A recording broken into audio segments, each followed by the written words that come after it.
Hello, ladies and gentlemen. Thank you for joining us today for this third webinar in our series that is being brought to you by the NARUC Committee on Consumers and the Public Interest, NASUCA, the National Association of State Utility Consumer Advocates, and NRRI, the National Regulatory Research Institute. This is Tom Stanton, researcher at NRRI, and I will introduce our moderator for today, and then we'll get the session started, and I will come back on at the very end. I want to remind all of the participants that you are on mute throughout the call today.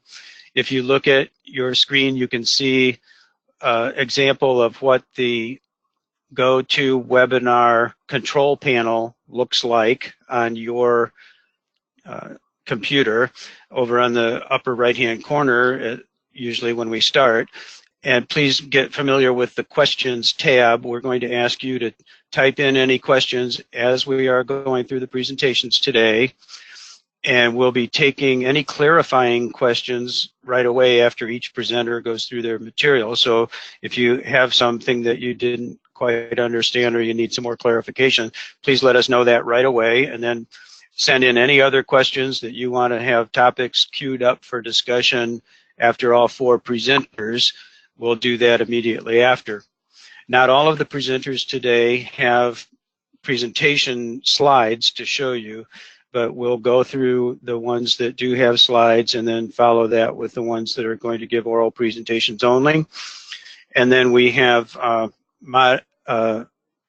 participant today, respondent, former commissioner from Michigan, Monica Martinez, who is also now spokesperson for the Coalition to Keep Michigan Warm. So she will be listening to all the presentations and give some response after, and then we'll open up for discussion with you, the audience, and opportunity for the presenters to talk with one another as well.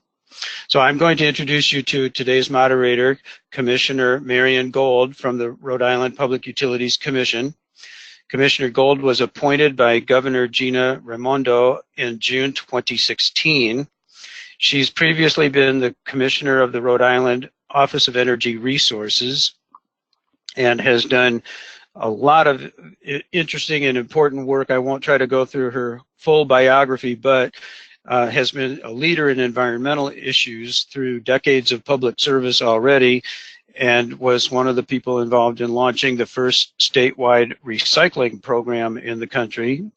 She's got a Bachelor's of Science degree in Natural Resource Science and Policy from University of Michigan, a Master's of Science in Environmental Economics from Michigan State University, and a PhD in Environmental Sciences from the University of Rhode Island.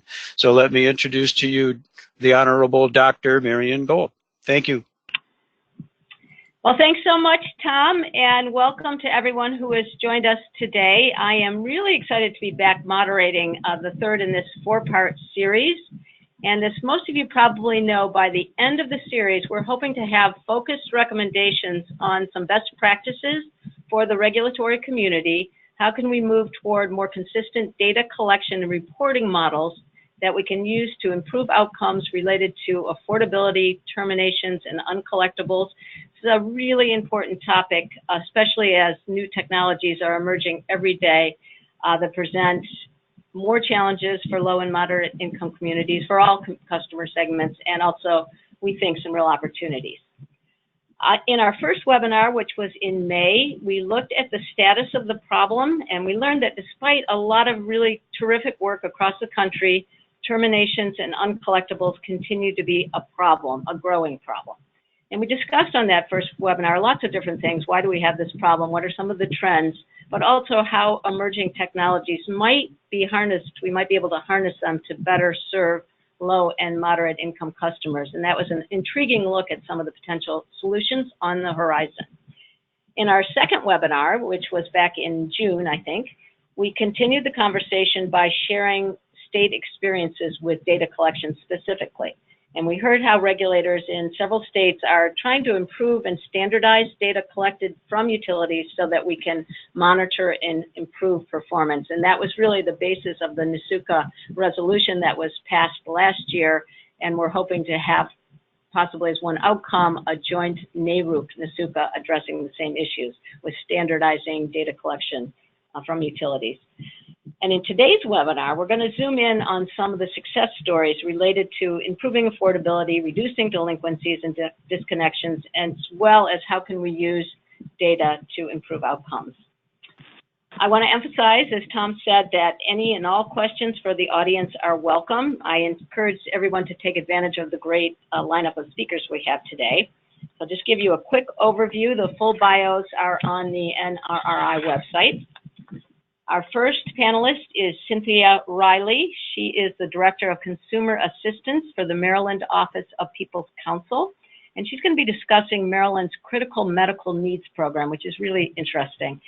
And I note that Cynthia has to leave at 3:45, but Cindy Carter, who is a co-founder of the Critical Medical Needs Program, will be able to stay on for the entire webinar if you have questions that we don't get a chance to get to. Next, we'll hear from David Colada, who is the Executive Director of the Illinois Citizens Utility Board, and he's going to talk about some really important work underway in Illinois using smart meter data, the challenges and the opportunities that these data may offer in terms of energy affordability. So really cutting edge stuff.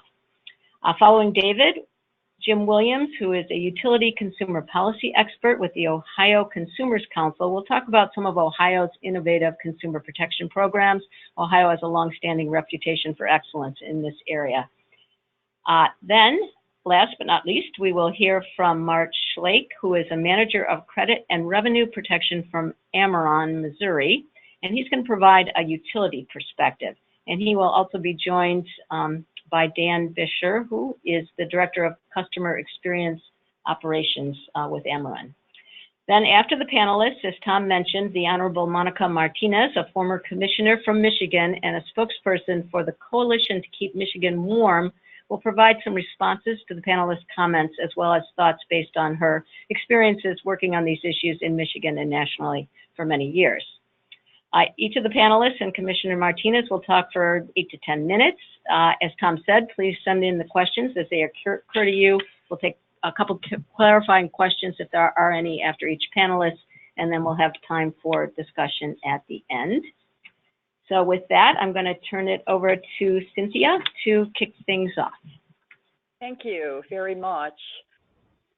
Good afternoon, everyone, and I hope you can hear me. I'm having a little trouble with my mic situation, but hopefully I'm audible. I'm turned all the way up right now. I'm very pleased to share with you information regarding the significant assistance presented by the Critical Medical Needs Program with respect to affordability and continuation of utility service. Hearing me okay, everyone? Pretty much? Yes. Yes. Very good. So based on concerns about the serious health impacts of service loss to medically vulnerable individuals, the Office of People's Counsel, the Cancer Support Network represented here by my esteemed colleague Cindy Carter today, the Office of Home Energy Programs, our energy assistance program in the state of Maryland, the Department of Housing and Community Development, which provides efficiency services and weatherization here in the state of Maryland, the Baltimore Gas and Electric Company, and certain other nonprofit organizations such as the Maryland Fuel Fund, established a critical medical needs pilot back in 2015 through a cooperative partnership. The partners developed this pilot program with the goal of expediting energy assistance and efficiency assistance to medically vulnerable individuals, continuing restoring energy services to these households, and reducing barriers to the energy assistance application process by training and utilizing navigators who are representatives of medical facilities and assistance agencies and organizations to aid in expediting energy assistance, to aid in the energy assistance application process. The medically vulnerable status of customers involved in this program is verified by way of a Maryland Public Service Commission med certification process, which requires that a physician, a physician's assistant, or a nurse practitioner verify that there is a threat to life or health, threat to life in a particular household based on loss of service and or use of life support equipment in that household. To date, we have trained, partners to the program have trained over 200 navigators, and since the pilot program's inception, and another 300 navigators from various agencies and medical facilities are waiting for training based on their expressed interest. The pilot program has been extremely successful in delivering expedited assistance to maintain or restore energy services to the medically vulnerable. And based on the success that this program has enjoyed with the initiating utility partner, Baltimore Gas and Electric Company, almost all utilities in the state of Maryland are now, somewhat informally, but in some way, shape, or form, they're operating similarly. And the expedited process for assistance that those utilities provide for these customers is a review for restorative services within a 24-hour period after receiving a request for assistance, and a review for extension of services for 30-day holds, in some instances, multiple 30-day holds within a 48-hour period. Usually, the utilities will contact partners within the same day. That's how efficient and extensive this service has become throughout this partnership program through the Critical Medical Needs Program. And I should say in that restoral process, the utilities participating with this program have agreed to restore services for customers with simply a plan for payment. Sometimes, based on the medical circumstances in the household, the utilities don't even require an immediate plan for payment. But most often, they're concerned about some reasonable plan for payment. They're not asking for an exchange of funds, not commitments, simply a plan. Also, based on the success of the program, the General Assembly this past session has instituted legislation for the Critical Medical Needs Program through House Bill 1189 and Senate Bill 425, and it was signed by Governor Hogan. The program is now an official responsibility of our Energy Assistance Program, or the Office of Home Energy Programs here in the state of Maryland. I've discussed with you the fact that the navigators are identifying clients or patients who meet the medical criteria, and they assist with processing of the energy assistance and efficiency assistance applications. The processing protocols for the navigators, for the utilities, and other assistance agencies like the Fuel Fund of Maryland are all negotiated provisions. And these negotiated protocols within the Office of Home Energy Programs, or the Energy Assistance Program here in the state of Maryland, and also within the efficiency program, programs that are provided through the Department of Housing and Community Development, all provide for 10-day or less processing of applications for services, which is unheard of. I'm sure you'll all feel the same way about programmatic details that are at hand in your states.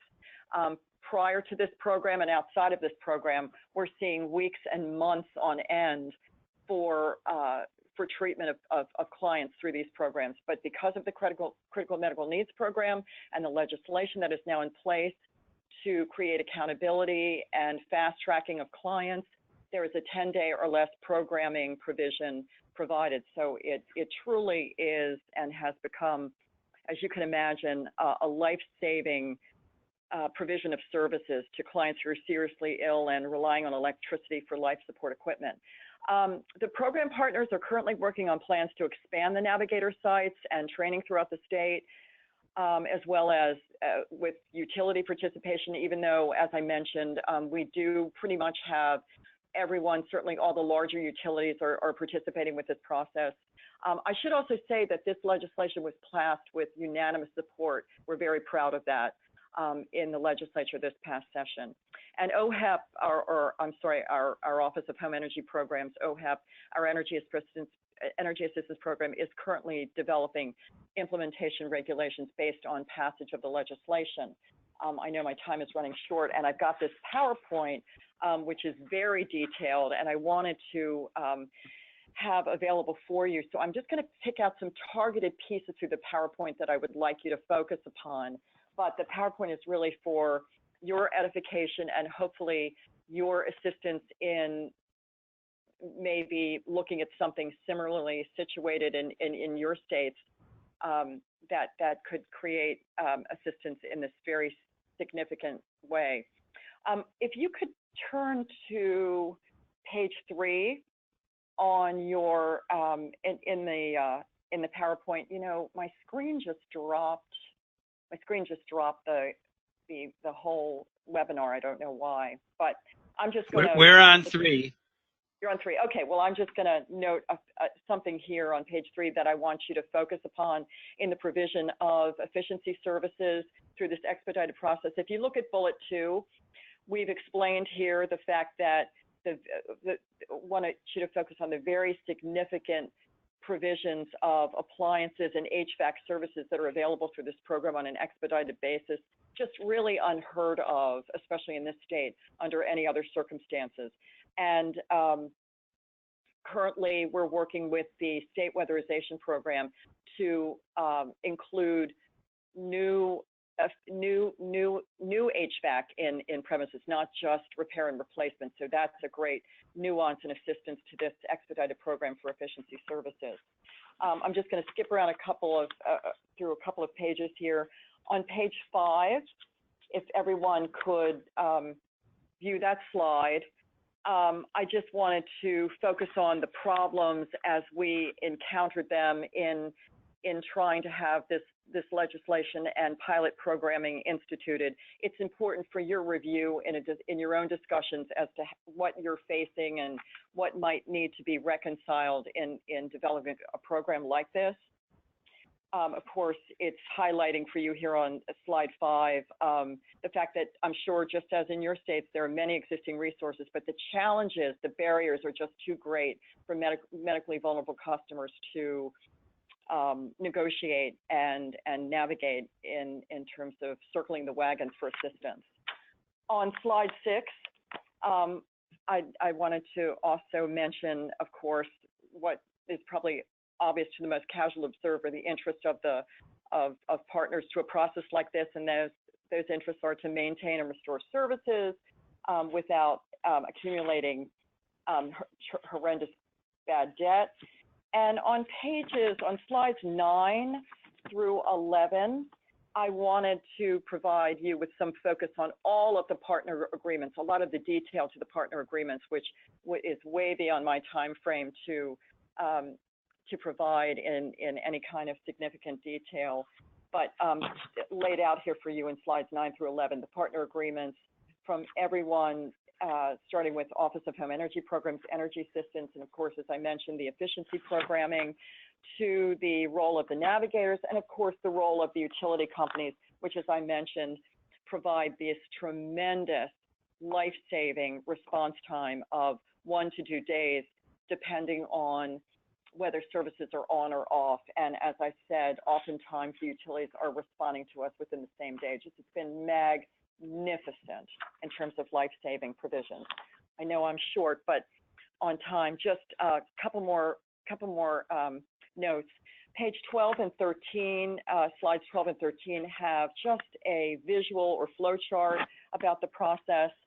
And then again, finally on slide 14, I wanted to emphasize for all of you the fact that in the restoral process, there's quite a bit of case management associated with this type of provision of services. As you can imagine, regulatory review, as well as review of benefits and programs that can provide the ultimate resolution to these cases.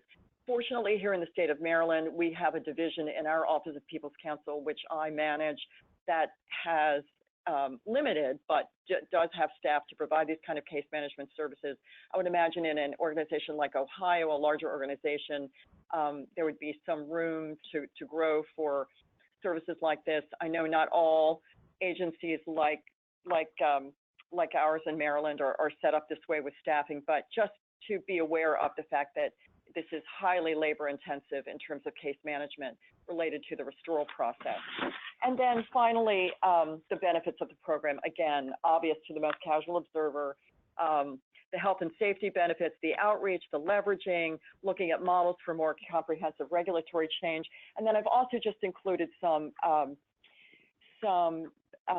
documents in the appendix, which highlight the kind of exchange that we've had in information to help with the administration of the process between the agencies. So I know I'm over my time, but thank you for listening, and I hope you find this valuable. Cindy Carter, as Thomas mentioned, is going to be here. She really is the reason for the program's existence, in that it was her advocacy with the legislature before any of the rest of the partners were involved that spurred the initiation to review this process for vulnerable customers in the state of Maryland. So thank you all very much.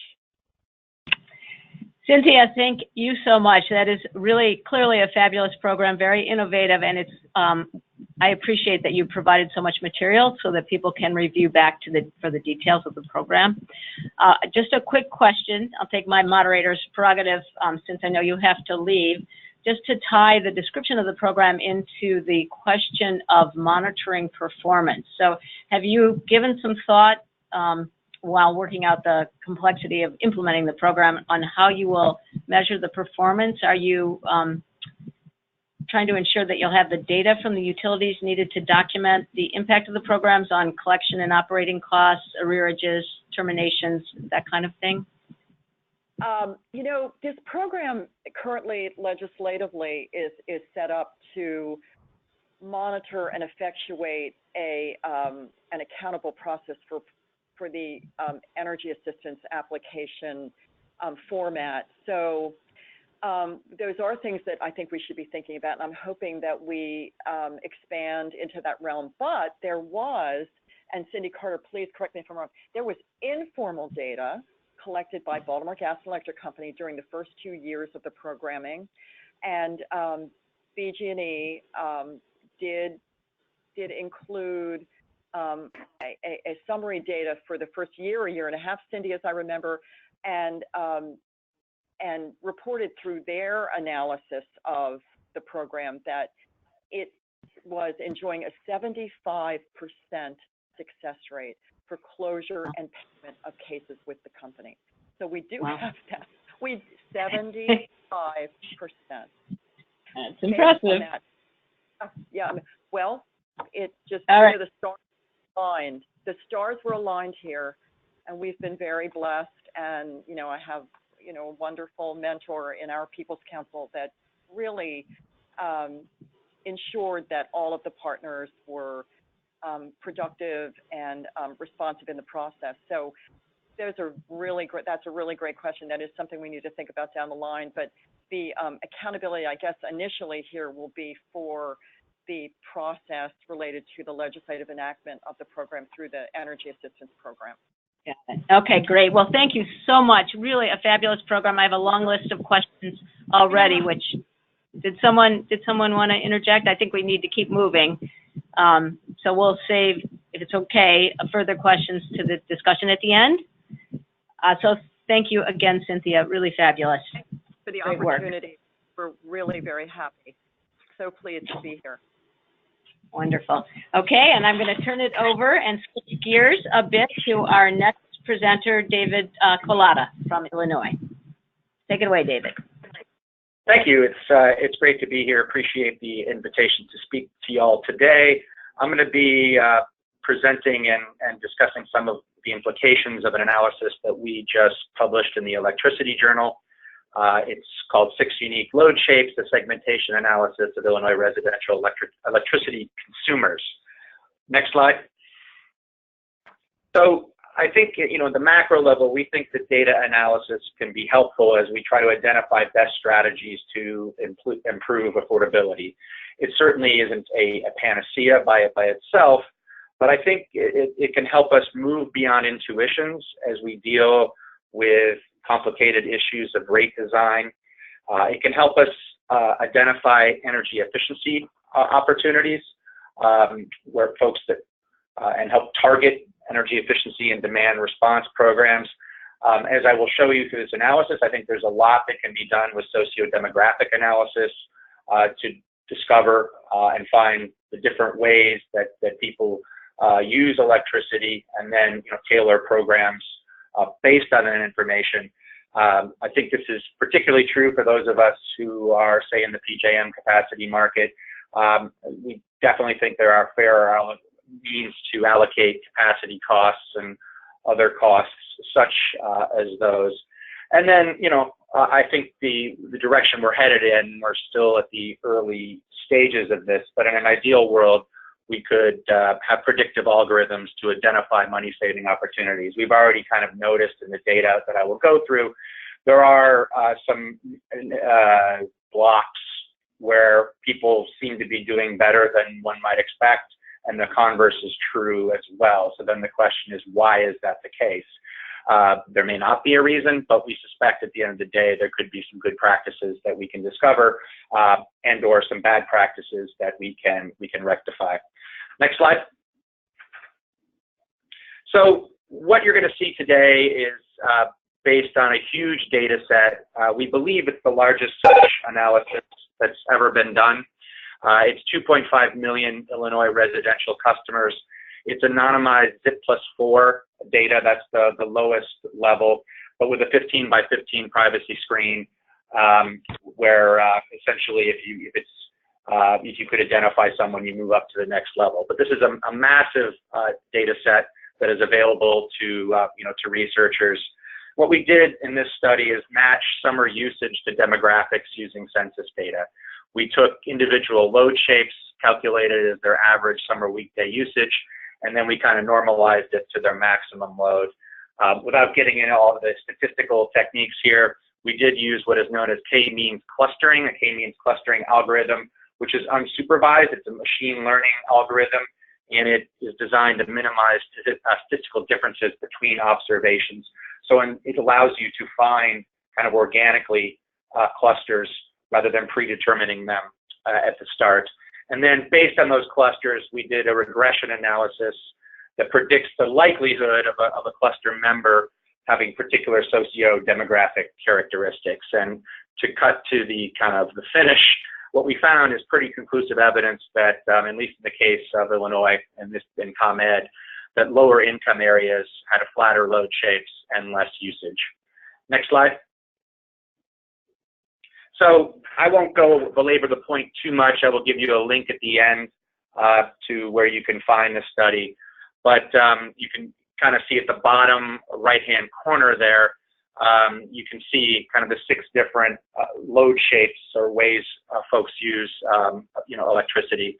And the clusters 2, 4, and 6 are probably the ones I'll spend the most time on, and those have flatter usage, and they're and they also less usage as well. In particular, cluster 2, which is in red there, and cluster 4, which I'm going to be honest, I'm not 100% sure what color that is. It seems like a brownish purple. Those over 50% of ComEd low-income customers are one of those 2, which is a pretty, I think, important statistic.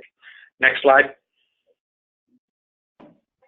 So, yeah, we then were able to break down, I'm going to show you a series, I won't go over this one too much, a series of maps that kind of show what the most predominant cluster is in a ZIP+4, basically a block level group. And if you go to the next slide, I think what you should be looking for here is red. Red is cluster 2, and this is the city of Chicago. And unfortunately, like so many maps in the city of Chicago, this sort of reflects a history of segregation and discrimination and problems of economic distress. But you can see that the west and south sides of Chicago, the predominant cluster is 2. As you start getting into more of the outer edges of the city, you're looking at 1, which turns out to be the one that's most common, most closest to the ComEd average. Can you, next slide? So I'll focus just a second on cluster 1, because what we then do and explain some of this. This is the cluster by time, and it lists how many customers. Cluster 1 is the one that we compared everything off of. This is the one that's closest to the ComEd average, and it's the load shape that's closest, to the overall ComEd. You'll see references to Ameren, Illinois. We have not, because Ameren has way less population, there aren't as many zones that we can get access to the type of data needed to do the demographic analysis. So that's something we have that needs further research. So all the demographic characteristics you're going to see are ComEd only. If you could go to the next slide. So cluster 1 is the kind of the base, and then here's cluster 2, and you'll see that lower income customers, so 2.5 people on cluster 2 are 2.5 times more likely to qualify for LIHEAP. They're 2.5 times to live in Chicago or an urban center. That pattern holds. You can't really see it on this map, but we have a couple other larger cities such as Rockford and Aurora. And actually, when you get to the center city, you see the similar pattern that you see in Chicago. Next slide. Actually, just go to cluster 4. Go to the next slide too. Yeah, and so this is the other one that really stood out in the city of Chicago and with low-income consumers. And both of them are quite flat. This one actually has a little bit of a Illinois-style duck curve going on. So there's even less usage than in cluster 2, but it's also very flat and kind of sags a little bit during the day. Next slide. And then here's another cluster that is largely suburban, although not entirely. Next slide. And then this is another one that actually has that is kind of interesting to us that we think deserves further research. It's pretty flat, but then it has a kind of a wide evening peak. It's the lowest volume, but they were quite likely to use space heat, 2.6 times more likely, and that was a pretty statistically significant finding. So that's something we want to investigate a little further, has some potentially interesting policy implications. It also is the least likely to be in Chicago itself. Next slide. So what does all of this mean? Well, I think at least in the case of Illinois, there are clear demographic differences between types of electricity consumers that I think it's now indisputable that low-income customers have flatter load shapes and use less on average. Over 50% of low-income customers are in clusters 2 and 4, which are very flat and have pretty low usage, especially in the case of 4. I should note that, of course, there are low-income folks in all of the clusters, but in general, there's a real pattern that's emerging. I do think it raises some questions about whether flat volumetric rate designs may result in overpayment from low-income communities. I think that's something that requires further research to dive into, but particularly with regard to capacity costs and things like that are so driven by peak, I think it's a fair bet that there's some cross-subsidization going on, and analyzing that can certainly help us look at strategies to improve affordability. And then lastly, I do think that this is the type of data that should be available in any jurisdiction that has AMI to researchers. We've been able to, we're in the early stages of this, but I think we've been able to find some interesting results so far. But obviously, it would be interesting to do some comparisons between utilities, between states, between regions. And, there are ways to get this kind of data available while protecting privacy. And, we think that should occur. Next slide. So where are we headed for this? We need to do more investigation into rural areas, as I mentioned. In Ameren, the 15 by 15 screen got tripped a lot just because it's way less populated. So we want to find some techniques to look at that. We also are in the process of testing various rate design for bill effects, trying to quantify any cross-subsidization that may exist. And as we talked about at the beginning, we are trying to look at, are there some neighborhoods or blocks where people are doing better than one might predict on usage? and conversely, other people doing worse than one might predict, and then trying to identify from there strategies to improve program design and implementation. We're also looking at the weather effects on climate change, and ultimately, I think kind of the big prize here would be helping with the marginal cost of service study. So there's a lot that could be done with this, and I think we're all kind of at the early stages, but would be very interested. If you go to the last slide here, we want people's input, what questions need to be asked, and to the extent that folks do want to work on trying to sort through the issues on data access. We were able to do this in Illinois. I think we came up with a pretty good structure. It took us a little while, but having access to this type of data, I think, can only improve our program design and how we deal with issues in general. You can get all of this and kind of the big energy data story in Illinois here at bigenergydata.info. We'd encourage you to check that out. And then our data scientists are Jeff Zepmeyer and Ramandeep Makija. And of course, I'm David Colada, the Executive Director. And with that, I'll end it and be happy to answer any questions at the end. Thank you. Wow, David, thank you so much. This is really exciting stuff, and it's particularly exciting to see the work being led by a consumer advocacy group. Usually this is the kind of stuff that you see coming out of startup companies doing really interesting work, but not having consumer protection as the frontline mission. So it's great to see you taking advantage of these tools. I have one quick clarifying question that came in. Could you just quickly talk about what the 15 by 15 privacy screen means? And was that laid out in legislation, or is it in regulatory guidelines? Where is that spelled out? It was laid out in the commission order on this. And essentially what it means is that if there are less than 15 customers in a ZIP +4 area, I mean, a ZIP +4 is essentially a block, a city block. If there are less than 15, it goes up to the next level, which would be ZIP +2. Or if one user uses more than 15% of power. And the theory behind it, which we support, the theory behind it obviously, is that at that level, you really can't identify any individual.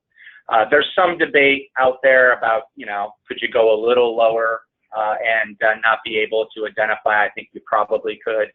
But on the other hand, I think if you look at some of the states that have dealt with this issue, 15 by 15 kind of keeps coming up. So that's the privacy screen. It does affect in rural areas where, a ZIP +4 may only have 10 people who are households who are in it. Hope that answers the question. Yes, great. Thank you. That's very helpful. And there's a lot of questions that have come in, and we'll save those to the end. So we'll have plenty to discuss. So I'd like to turn it over now to Jim Williams from Ohio. And thanks so much, David. Thank you very much, Commissioner. Today, I want to talk a little bit about some of the different payment plans and programs that we have in Ohio. As you mentioned earlier, Ohio is a state that has a fairly strong set of consumer protections. We work hard at continuing to provide consumer protections.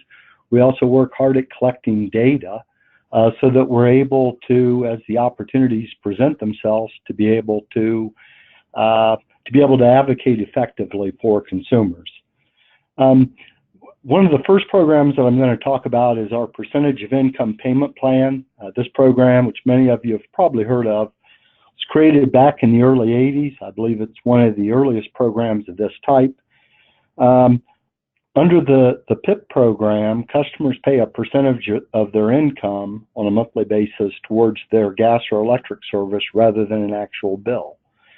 The difference then is then built up in an arrearage, and through different initiatives in the program itself, customers can get arrearage credits by making their payments in full and on time. And I'll talk about some of that in a bit.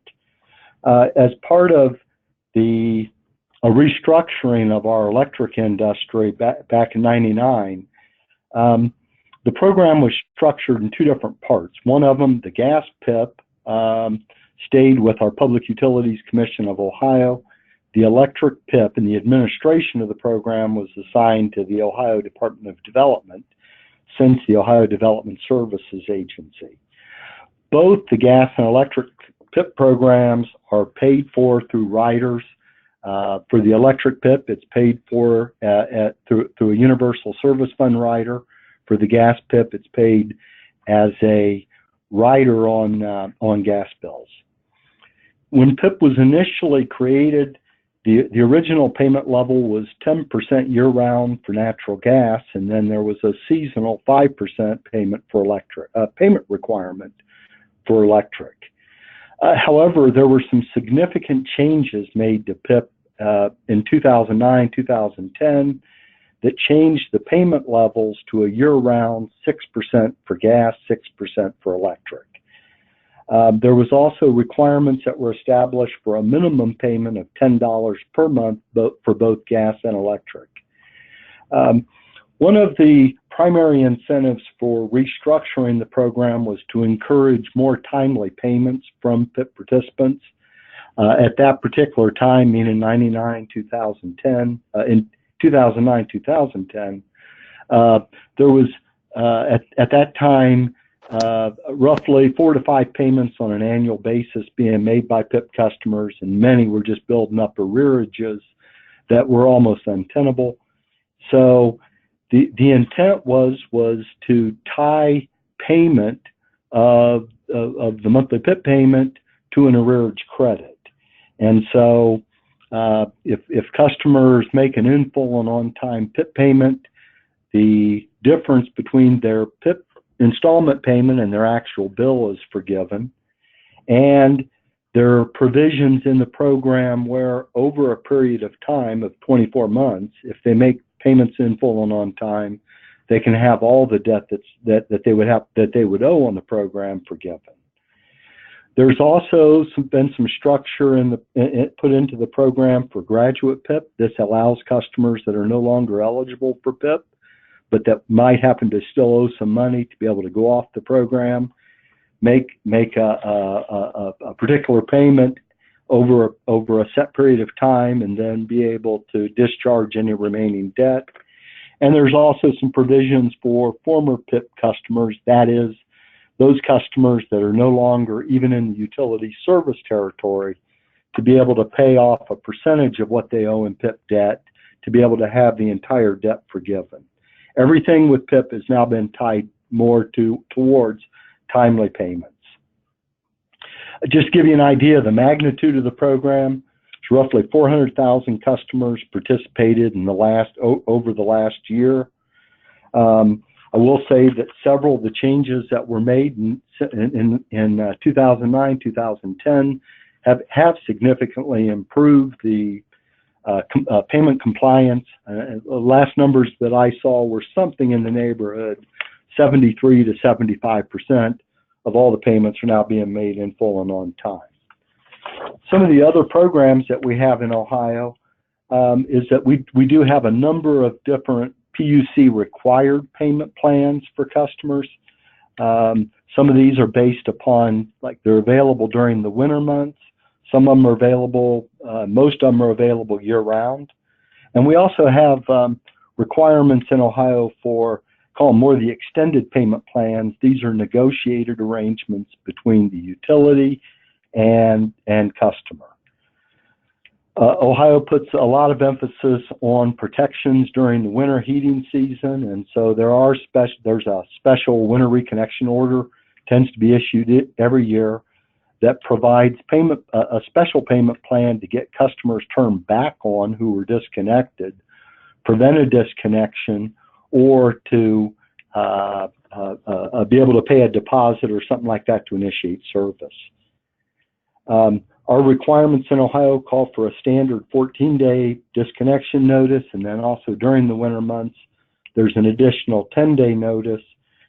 We also have requirements for premise visits prior to disconnection, although that's starting to kind of go away as more and more AMI meters are deployed. And we have medical certifications that are based upon standards where members in the household have conditions that are especially dangerous to health, or where it would make the operation of medical equipment needed to sustain life impossible or impractical. Those are our main consumer protections. I'll shift over briefly to some of our data requirements. Within the state law, each of the gas and electric utilities are required to file an annual service disconnection report. These reports are filed for the period of June 1st through May 31st of the following year. And so, and on a monthly basis during that period, the utilities would then report the number of disconnections for non-payment, the amount of the disconnection, so the number of customers that were disconnected and the amount that's represented in that disconnect number. The state collects the number of service reconnections, that is, the number of customers that are reconnected.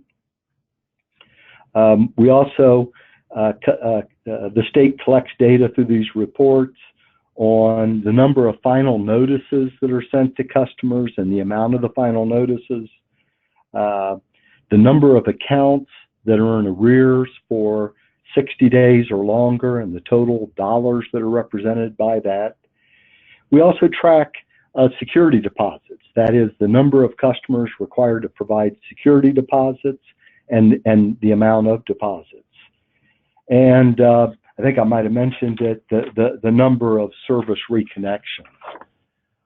We also in the state, I spent some time talking about some of our consumer protections, but we also have a Public Utilities Commission that historically has been very active in collecting data as well, so that we can basically measure the effectiveness of these different protections.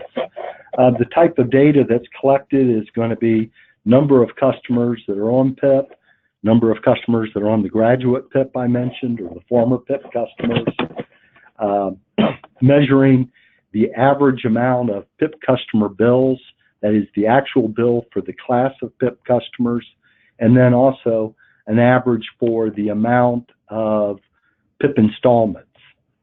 The state tracks, or the PUC also tracks the arrearages that have been longer than 60 days,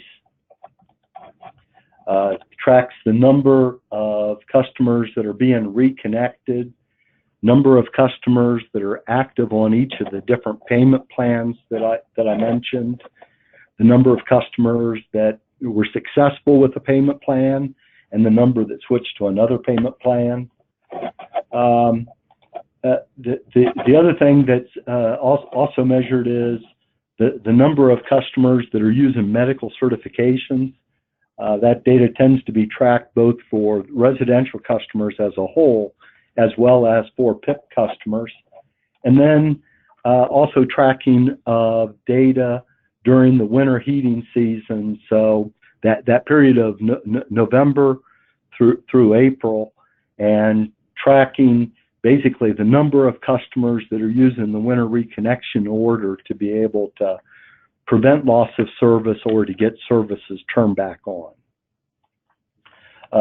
This data has proven to be invaluable in our advocacy of different payment plans, different programs, changes that need to be made to programs, where the rules may be too tight, where the rules may be too lax, is that it does provide for a good indication of some of the problems that Ohioans are experiencing. And that concludes my presentation. Unless there's any questions, it could be answered now or at the end. Wow, thank you so much, Jim. That's a very impressive suite of programs, and a couple of clarifying questions came in. The first one, they're actually related. The first one is, who determines the percentage of income that's used in the program? So who designs the program? Is that something that the state does? Yes, it's done by the state. Okay, and then the eligibility criteria is basically established through our Ohio Development Services Agency. Ohio, and is that the agency that also collects the data and monitors the data? No, the PUCO is the one that, for the detailed PIP data that I was just kind of talking about, that's all basically administered through our PUCO. it's taken a very aggressive stance on this over the years in the collection of data, and has a very impressive suite of data that's collected to help form the policy decisions in the state. Great. Thank you so much. Well, I think there'll be a lot more questions at the end of the webinar if we have time. So thanks again. Thank you. And now we'll turn to our next presenter, which is Mark Schlake from Marion. Take it away, Mark. Yes. Thank you, Commissioner. First of all, definitely appreciate the opportunity to speak to everyone. Kind of give you a recap of the approach I'm going to take, and then kind of get into the details. So over the past 10 years, Ameren, Missouri has really taken a lot of focus, put a lot of focus on looking at the collection process as a whole, and really trying to create a balanced process that provides both flexible payment options up front, alongside consistent assessment once accounts start becoming delinquent, follow-up on those accounts with the customers, and then ultimately accountability of those accounts at the end when all other options have been exhausted. So I'll kind of go over our balanced approach, what we do, and then after that, I'll kind of get into how we analyze and forecast our total net write-off number, because that was really the center of where we started this initiative around the collection process. To give you some historical data, in 2013, our net write-off was around $16 million, and this year we're looking to come in around $9 million. So that's come with, operational improvements in, our call advisors, the conversations they have, our credit advisors around, collections on both residential and commercial, and then also to how, like I said, how we analyze the data to see, okay, this approach we're taking, is it working? Where are some ways that we may see some new opportunities, and just continuing to adjust and improve moving forward. So to kind of get started, our whole approach really is looking at, like I said, those upfront payment options. A customer starts an account with us. How are they set up? Are they set up right in the beginning? So training our advisors to say, okay, have the conversations with the customer, what is their current state, and what options do we have to really put them in the best position out of the gate. We look at things like budget billing, keeping current. We have a customer advocacy group that, leads our low-income kind of customer programs, our energy assistance. They work with energy assistance agencies, and we really look, okay, what options do we have up front to put them in a good place? A new one that we're testing right now that we're getting ready to roll out is pick a due date. Allow customers, that may be on a fixed income, to have a pick a due date option. And that is going live this year. So we're rolling it out slowly, but really seeing, what are the benefits that this provides and challenges, and then kind of take it step by step and roll that out. Another thing we do with our commercial customers and some residential is, EFT in lieu of deposits. I think deposits, when assessed correctly, do a great job of securing potential loss. But, for a small business trying to get off the ground, or maybe a low-income family, if they get hit with a deposit, it's hard for them to ever get out of that hole. So can we offer, an EFT or an automatic withdrawal option in lieu of a deposit, to just, like I said, help them get out the gate stronger. Once, we have them set up, if it gets down the road and their balances become delinquent, it's not just, hey, let's notice and then go out and disconnect. It's, okay, we have advisors that are looking at these accounts when, they're having conversations with customers, they're making assessment on the account. Okay, what did we miss on the front end that could be an option to help them out now? And then what are options like energy assistance, maybe weatherization? We team up with a lot of our energy assistant agencies. They have weatherization programs. Castle is a great partner we work with, where they'll go in and kind of assess, the efficiency of the home and look at low-income weatherization problems. Because I think, if after they're set up on the front end, if they run into payment options, we can put energy assistance funds to it to fix the problem short term. But I think our big goal is to say, how can this be sustainable moving forward? And Ameren is investing some money to say, okay, not just let's fund the energy assistance agencies to give funding when needed, but let's also look at funding weatherization, stuff that's more sustainable, more long-term, so they can be on, that good path moving forward. And then we also deal very closely with our medical customers. A lot of, sometimes you'll see some crossover between low income and those with medical, what we call medical equipment registry. They have critical medical equipment that we can't shut off their power without it impacting, having a life-changing impact. So we work with them to limit their load, to support their medical equipment if they get behind. And really, if they get to that point, it's not just putting the load limiter on there, it's also saying, okay, let's work with energy assistance and see what funds we can get them to get them back on track. Do they need to be on keeping current? But, once they get to that delinquent state, it's really assessing the account and seeing what's going on, and really what I like to call separating the ones that are really in need, and then maybe the ones that are trying to take advantage. Because our two goals are not only to help the individual customer work through that, but we have the rest of our customer base to think about. So if you just pass on disconnects, kind of enable bad payment habits, it's impacting the rest of our customer base and not keeping rates as low and as affordable as we can, which ultimately, helps everybody in the long run. So like I said, assessing those accounts is crucial. And the last piece is accountability. I'll start by saying we're in the middle of our business planning for AMI. So when you talk about the remote disconnect capabilities there, again, doing that assessment, we make sure we're looking to set them up right. But at the point of accountability, that remote disconnect will help us, hold to that disconnect when it's to that point, and then ultimately forcing a payment and keeping those average balances down. We want to keep those average balances down. At the point of accountability, if we're trying to collect on a $900 balance versus a $300, it's a lot harder. So while we have to have those options on the front and work with them on the front to help put them in a good spot, once those are all exhausted, I think accountability is really just as important as those front options.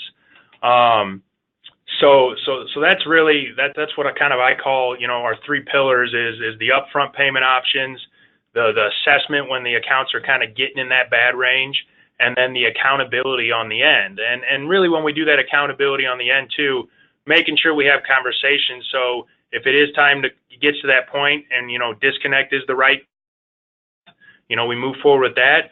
But then there's also ones that maybe fall through the crack, and a cut could mean, a life-changing event. So, our field crews are they're enabled to kind of make that decision, to assess it when it is at that point of accountability and say, okay, we're there, but there's a situation we didn't see in all our assessment before this. So from the phones to the field, we're really just kind of making sure we're aligned and keeping the best interest of the customer at the forefront, while also, at the end of the day, holding them accountable when it is necessary. So that's really our approach. It's like I said, we've had great results with it. I think it is a balance between both to make sure we're providing great customer service for those in those challenging situations, but then also, keeping the rates low and the average balances low to really benefit the rest of our customer base. So a little bit more into the data side of it. Like I said, the net write-off is really the center, kind of the health of the net write-off is how we really determine how we're doing. And it's really broken out into three categories that we monitor. It's our overall gross write-off, our bad debt. It's our recoveries, what we're bringing in once an account's written off. And then we also work our non-service. So while you have service delinquencies, we also look at damage claims, construction delinquencies, all stuff that impacts our net write-off and the customer rates that, we need to do our due diligence on to be following up with and getting payment plans in place to help customers pay down those bills. So we don't have to write off and socialize more of those costs. To start with the gross write-off, the bad debt, how we really kind of keep that in control is we ensure that we have processes and system automations in place that drive good payment habits. Like I said, not enabling customers' balances to get that high.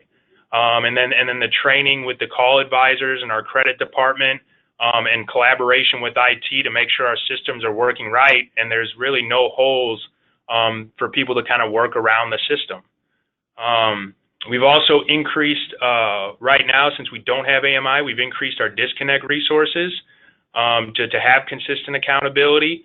And really that comes, we make sure that we apply that once all our other payment options kind of have failed, and we're at the point where we're not seeing any that delinquency cure.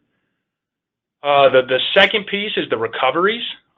We have a very in-depth and complex kind of recovery system. We have a multi-tier collection agency management structure that we have a dedicated credit analyst that manages.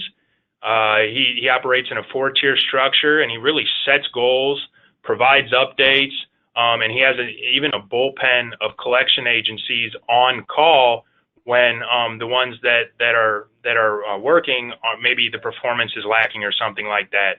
It really creates a friendly competition environment. But that being said, too, it drives great results. But he also has high standards on how we treat our customers that they're collecting on. And we want to make sure that when it does get handed over to our collection agencies, that they're receiving the same type of service that they would get from our in-house advisors when collecting on delinquent bills. The last piece is the non-service. Like I said, that is the piece where we talk about damage claims, construction, things like that. And along, with driving consistent in-house recoveries, we also did find a way that there is the capability to, if there's a damage claim and it's improving our system, we're able to capitalize some of those write-offs that have resulted in improvement of our infrastructure. And really what that does is in our regulated environment, we don't disconnect when there's weather below 32 or above 95 in hot and cold months. And that can really create a challenge. Really, it's the right thing for the customer, but if you get in a cold stint, it drives those balances up, and it's really out of our control. So with that capitalization of some of the non-service, it helps us keep a balance and keep our net write-off more manageable when some of those impacts that are out of our control come into play, and ultimately keeping the rates lower for our entire customer base. We have that's basically the 3 pillars of the net write-off that we look at, analyze, and say, okay, are the bad debts a little high? What are we seeing here? How are our advisors having their conversations? And what's playing into driving that? And then we look for improvements, and we work with the field and the call floor to kind of implement those improvements. I'll go through a list of process improvements. So like I said, from 13 to present, we've been able to go from 16 million to, we're looking to come in around 9 million this year. Things we've done is we've had a high balance residential project. So if a customer's balance gets over $1,000, we will give it to a specialized team, like I said, to assess that account, and they're looking at those, and they'll follow up with them off cycle. Or if the customer hasn't called in, it gives us a chance to be proactive and reach out to them to keep that balance from jumping up. While we've really worked on our energy assistance and our options on the front end, we did kind of tighten down a little bit on our payment arrangements. While we do offer payment arrangements, they're very flexible in the winter due to the regulations. In the summer, we did tighten down to 80% down. We've seen success in that with little flack from the customer because we have so many other options with energy assistance and keeping current and things like that help balance it. And really getting that down payment up front, it puts the customer in a better place in the long run. We've improved our commercial deposits. We've extended our final bill timeline. And really when I talk about our collection process, and I talk about we have a 4-tier collection process, we have a middleware with DebtNext, and it really helps us and the collection agencies organize the collection process so they can be as efficient as possible. And then one last thing is we've started entering A and B customers that will have a delinquent payment into collections a little bit sooner, whereas we were just doing our C and D credit score customers at first, but we've expanded that, like I said, to be ahead of the game, to get in front of them when the balances are more manageable. And then last, we have a dedicated energy assistance and customer advocacy team. And when we're working through these issues with the customers, you know, having those funds and having that team that can directly apply help is not only good for the customer, but it's good for our bottom line as well. You know, so it's a win-win situation there. And we've recently separated that team out and given them their own focus. But they really are the yin to credit and revenue protection's yang. They create balance, and while they bring money in the door, they help us keep that customer advocacy and customer service at top of mind. So that's basically the gist of it. It's been a long effort, but it's been very successful, and we continue to analyze and try to improve it. But it's put us in a place where we're really providing great customer service with a top tier, you know, net write-off number as well, which, like I said, is good for our whole customer base. But that's really the end of my presentation. If anybody has any questions or anything, just let me know. Thank you so much, Mark. That's really great. Our time is getting short, so we'll save questions to the end, but I do note that the reduction in the net write-off is very impressive as a bottom line metric. So thank you. And lots of questions. Again, I hope we'll have time for some of them at the end. So now it's time for our respondent. Monica Martinez is going to make some observations based on the really wonderful and diverse set of comments that we've heard from our panelists. So take it away, Commissioner Martinez.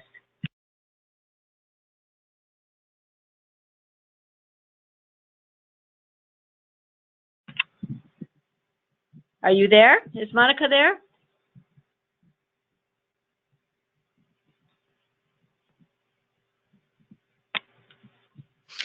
Well, not hearing Monica, why don't we go to some of the questions that we have queued up and see if we can come back to her later.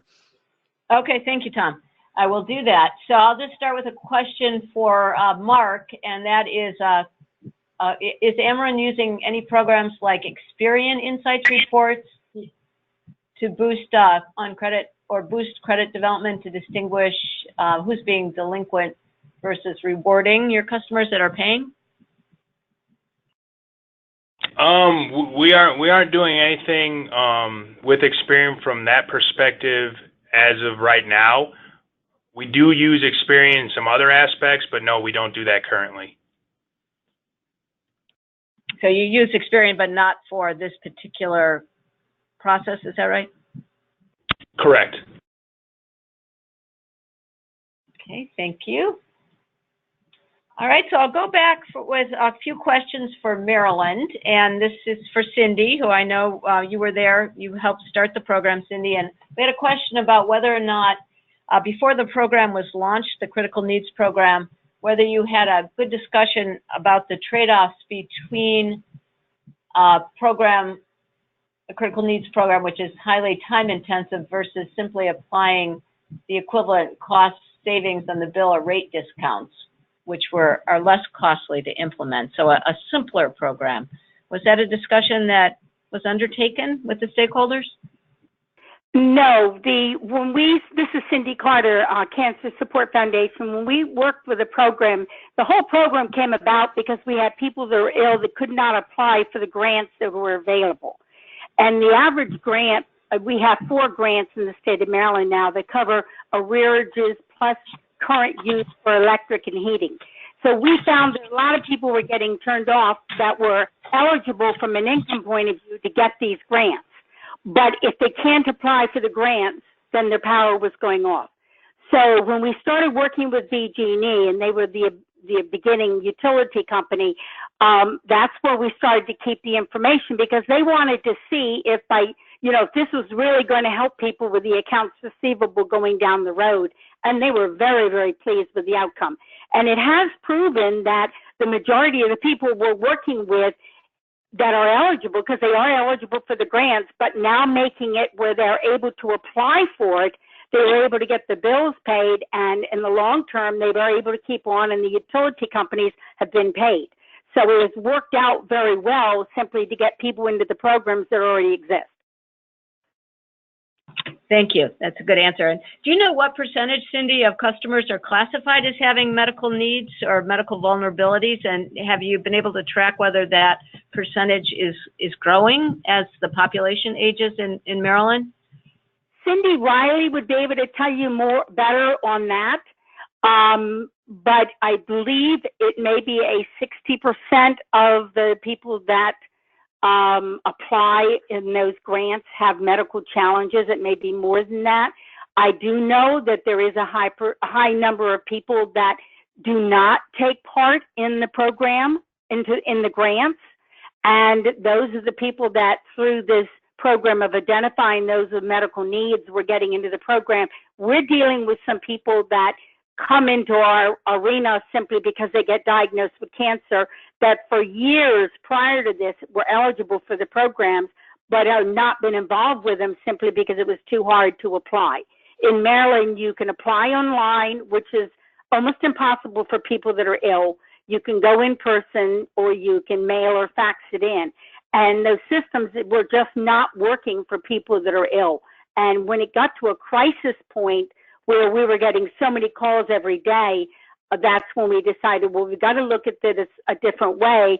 Also understanding that it's not a good use of the nonprofits in the state's money to go and pay these bills if these people already have money available, that's state and federal money that's just not being used. And so now what we're doing is making sure that the available grants are being used first before we tax the nonprofits. So the partnership, this whole thing has created a lot better partnership to be able to work with nonprofits so that you have an effective safety net instead of drying that up quickly because people aren't applying for the grants that are already there. Got it. Thank you. Thank you. That's useful. Do you have any data, last question for you, on the number of participating or eligible customers who are homeowners as opposed to renters? Are you collecting that kind of information, Cindy? That kind of information I don't think is going to be collected. The people collecting the information going forward. Hi, testing the microphone. Hello. The people collecting the information going forward will be tracking a lot of data. That will be the Energy Assistance Office. I don't know if they're tracking if it's home or renters. We run into probably more renters than homeowners. Just okay, because that's a good answer. Thank you. That's something you'll be looking at. And I think we might have heard from Monica. Are you there, Commissioner? I am, and sorry about the technical difficulties there, but thank you again for having me here. I just wanted to kind of add in a couple of things, and obviously some of you know I'm with the Coalition to Keep Michigan Warm, and we are constantly working on these initiatives as well. And I think what's so important, what I'm hearing is just the need and the move to using and doing more cross-cutting and collaboration. I mean, where we have so many different groups as a part of it, just as, you know, as we just heard from Cindy, I mean, being a part of it, you know, in Michigan, we have the National Kidney Foundation who's a part of ours. So I think we are able to broaden it and bring those large views. One of the things that I wanted to bring to folks' attention, I know in Michigan, our utilities engage with the American Red Cross Identification Program. And they do that, and they also, once that form is filled out, they have it sent to the utilities as well, so that way they know individuals, especially when there's times of crisis or in need, something happened, weather related to the system, they're able to identify those individuals. So it's sort of that second piece step that ends up happening to make sure that people are helped and benefited in the end. The other piece that I wanted to really talk about as well is this whole idea, and Dave did a great job of really talking about the different use of data and data analytics of when we're driving all of these pieces. One of our members in Michigan, our Kent County Special Needs Task Force, really is trying to like do a cross study, not as intensive, obviously, with the data that Dave has through AMI, but just trying to figure out through demographics, identification about housing stock of what we know might impact, and how we can really help individuals understand what the issues are, and really what I like to call sort of tackling the myths. A lot of times there are so many people who have myths or preconceived notions about the limited income customer and the low income customer population, that those things are said without even understanding what the data is around them. So seeing the movement on real understanding of what energy usage actually looks like and how we can tie these things together is so critical. And then lastly, I'll go into, James and Mark. I mean, they both touched on a couple of things. And I think one of those things that was so important is really getting to the root of figuring out how to help customers have a better experience, and how do we have them have that a better experience with affordability in mind. Everything that we're talking about here is really crucial to understanding and to figuring out those targets, to helping people be able to achieve success. In Michigan, we call it energy self-sufficiency. And, we debate even amongst ourselves what exactly that means. But, for different customers, it may mean different things.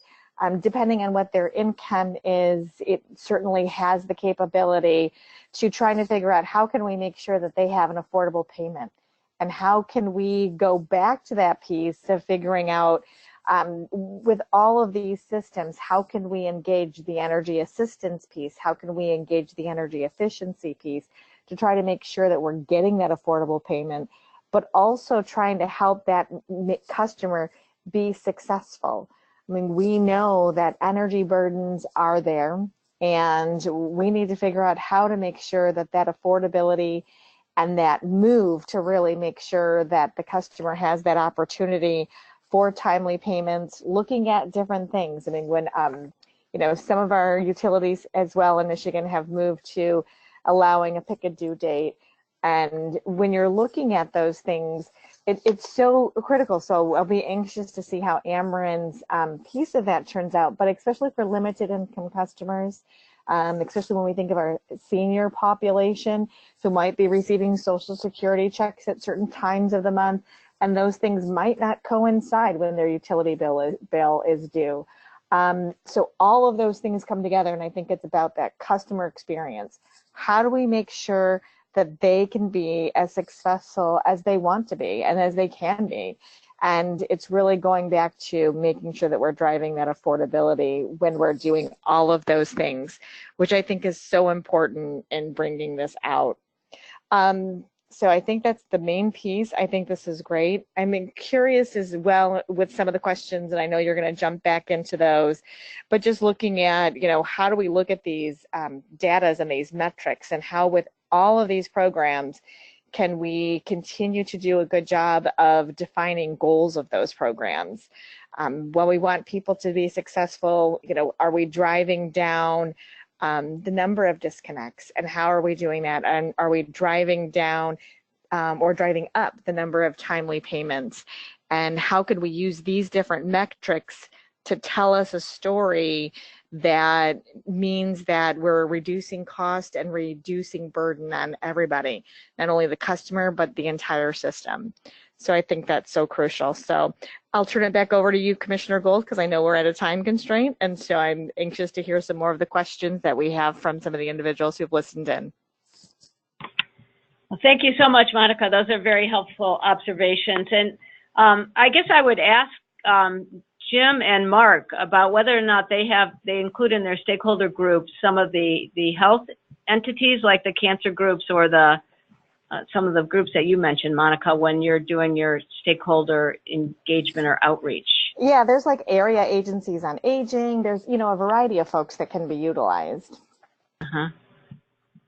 So Mark, in Amaron, is Amaron working with those kinds of groups? They are, and I don't have the specifics on which group, but so that customer advocacy group that we just formed, that's a big piece of their initiative, is to build relationships with those agencies.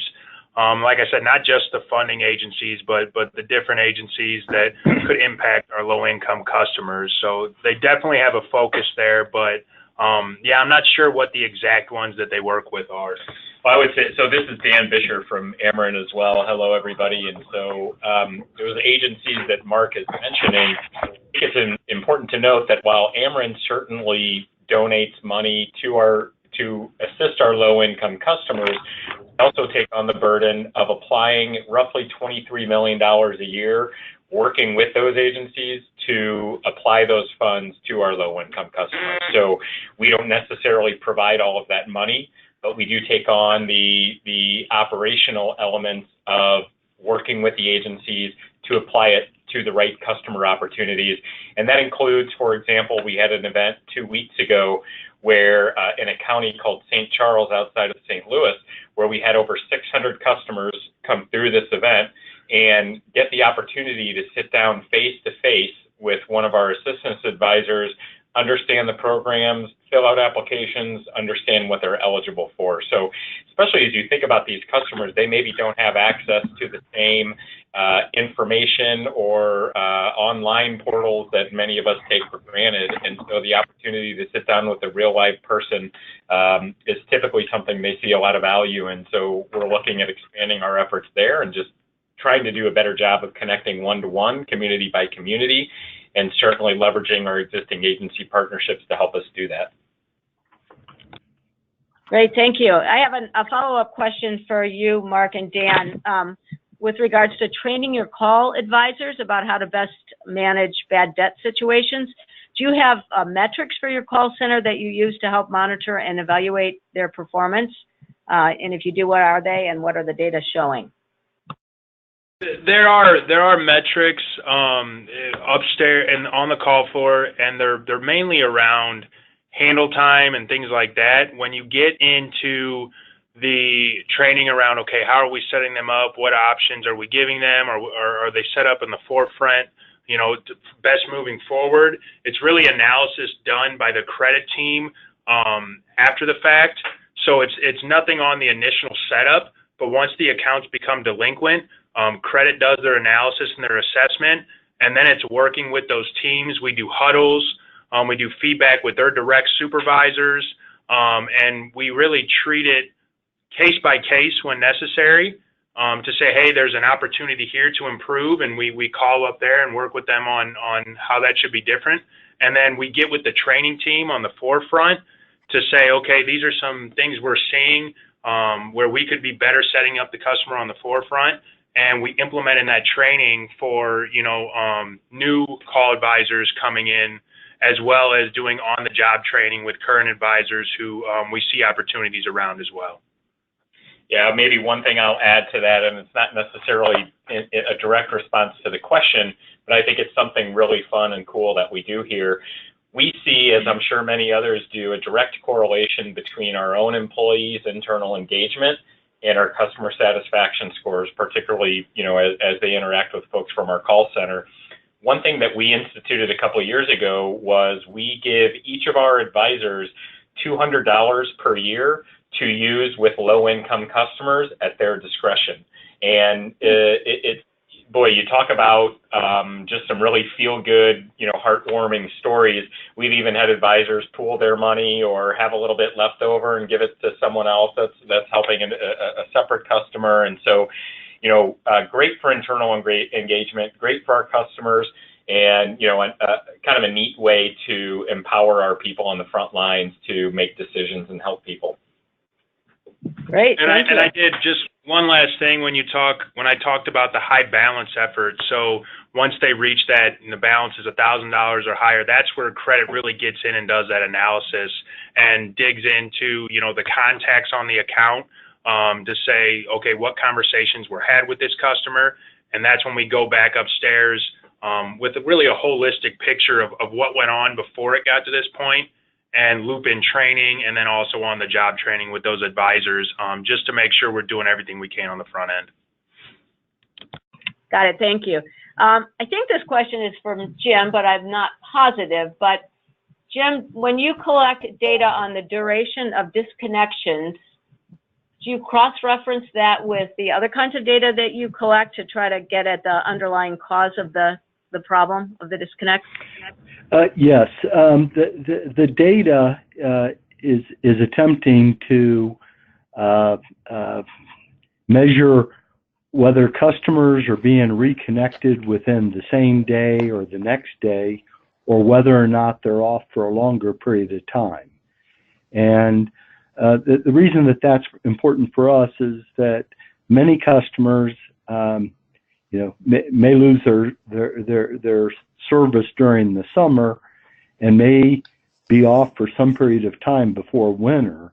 And so we would then see that within the data that there's a lot of customers that are, when it becomes more important for getting gas service so that they can heat their home, we have an idea of how long they've been off and generally why they've been off, and through the winter reconnection order can then get their services turned back on.